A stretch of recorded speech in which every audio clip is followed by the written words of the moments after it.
जय हिंद दोस्तों। 1945 जापान के हिरोशिमा शहर में गर्मियों का मौसम था। धूप खिली हुई थी। करीब सुबह के 8 बजे लोग हर दिन की तरह अपने कामों में जा रहे थे। वहीं जापान के लोग करीब 8 बजे अमेरिकी विमान B-29 को नीले आकाश में उड़ते हुए देखते हैं। अब समय होती है 8:15। तभी आसमान से कोई छोटी चीज सभी गिरते हुए देखते हैं। कहानी ये कल्पना भी नहीं कर सकती कि वो छोटी चीज इतना भयंकर होगा जिसकी चपेट में आकर पूरी हिरोशिमा शहर तहस नहस हो जाएगा। और 43 सेकंड के बाद वो छोटी चीज जमीन पे आकर गिरती है और उसके बाद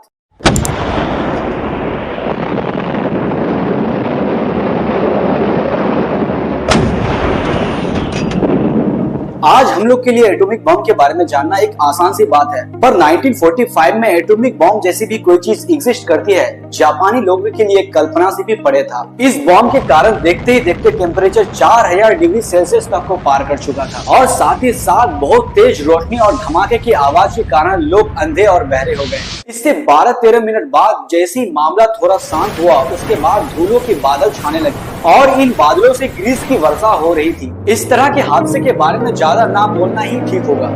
अब हम लोग ये जान लेते हैं कि अमेरिका ने जापान के ऊपर ही परमाणु बम क्यों गिराया।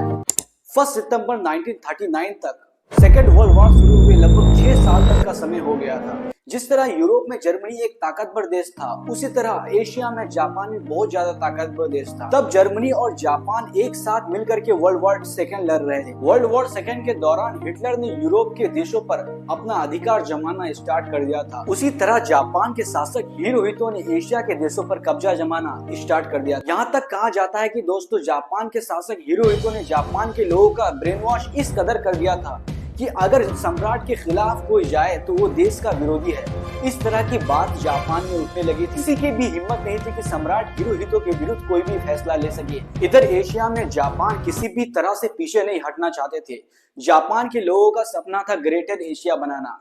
वो अपने शासक पर बिल्कुल भरोसा करते थे और ब्रेन वॉश इस कदर हो गए थे। जापान के इस युद्ध के चपेट में जापान में भूखमरी बढ़ने लगी। तेल वर्ल्ड वॉर सेकेंड के दौरान जापान का सबसे इंपॉर्टेंट सोर्स था तेल, जो अमेरिका से आ रहा था। अमेरिका ने उस दौरान जापान को कहा कि अगर तुम वर्ल्ड वॉर को नहीं रोकोगे, वर्ल्ड वॉर सेकेंड को नहीं रोकोगे तो अमेरिका तुम्हें तेल देना बंद कर देगी। इस तरह से जापान ने उसके इस प्रस्ताव को ठुकरा दिया, जिसके कारण जापान में तेल जाना बंद हो गया।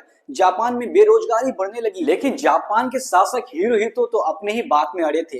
किसी भी तरह से ग्रेटर एशिया को पूरा करना, एशिया को बड़ा बनाना, जापान के लोगों की सपना को पूरा करना। किसी भी कंडीशन में जापान के शासक हिरोहितो वर्ल्ड वॉर सेकेंड से बाहर नहीं जाना चाहते थे। तभी जापान के शासक हिरोहितो अमेरिका को डराने के लिए 7 दिसंबर 1949 को अमेरिका के पोल हार्बर बंदरगाह पर आक्रमण करते हैं। जापान ये सोच रहे थे कि अमेरिका पर आक्रमण करके अमेरिका को डराया जाए, पर जापान ये भूल रहे थे कि अमेरिका भी एक ताकतवर देश है। उस समय तक जापान को रोकना किसी भी देश के लिए इम्पॉसिबल था। सभी देशों के नाक में दम करने वाला जापान अपनी कामयाबी में आगे बढ़ता जा रहा था। अब साल हो जाती है 14 दिसंबर 1945, जब जर्मनी के शासक हिटलर आत्महत्या कर देते हैं। साथ ही साथ जर्मनी भी वर्ल्ड वॉर 2 से बाहर हो जाती है। तभी अमेरिकी सरकार को अमेरिका में चल रहे मिलिट्री के एक इम्पोर्टेंट प्रोजेक्ट एटॉमिक बम के बारे में पता चलता है और ये पता पाते हैं कि ये प्रोजेक्ट सक्सेसफुल हो चुका है।